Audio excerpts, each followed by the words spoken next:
And so when I sent out my email yesterday, it was, do you stand for truth? Now, you guys, my normal email open rate is 48%, now, which is amazing. It's a really awesome number. I have a very engaged, loyal audience. You guys want to know what my open rate was for yesterday? 24%. Wow. Half. It was one of the best emails I ever sent in my life. It was heart-tugging, morality, deep. So again, Keith, it goes right back to what we were saying. People don't want the truth. Yeah. What's that line? Tom Cruise, you can't handle the truth. Jack Nicholson and Tom Cruise. Keith, what are your thoughts? Yeah, no, I mean, Jay, we see it every day. I don't know how to explain it, but when you go against the grain, that's the response you're going to get. That's just, I think what we fight against is that so many out there are misinformed. There's so much misinformation, and they all run together.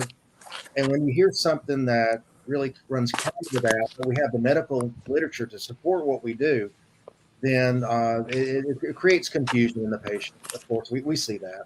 It creates a lot of confusion, and so they're it's how can the minority be right, and all these other people telling me the other thing, that they have to be right. These guys just have to be quacks.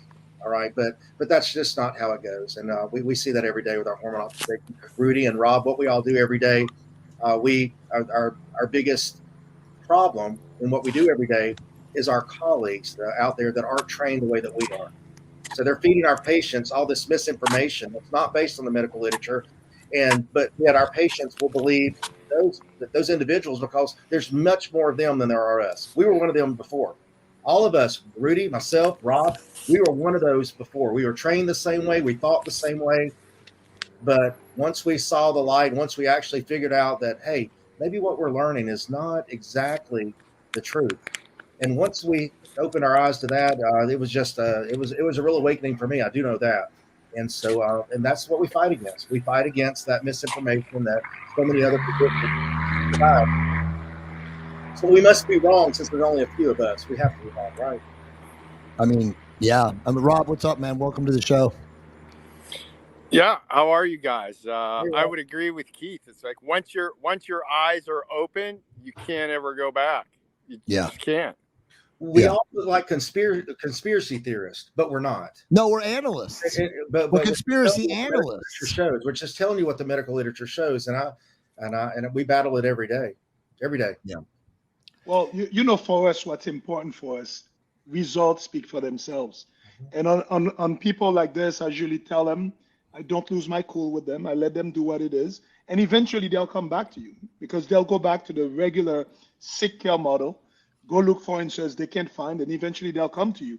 I remember when I made my transition from being a hospitalist to doing functional medicine, I actually had a colleague of mine tell me, what a waste of talent.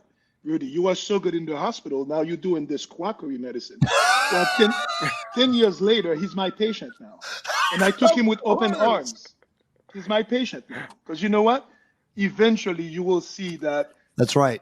Again, we were all trained conventionally.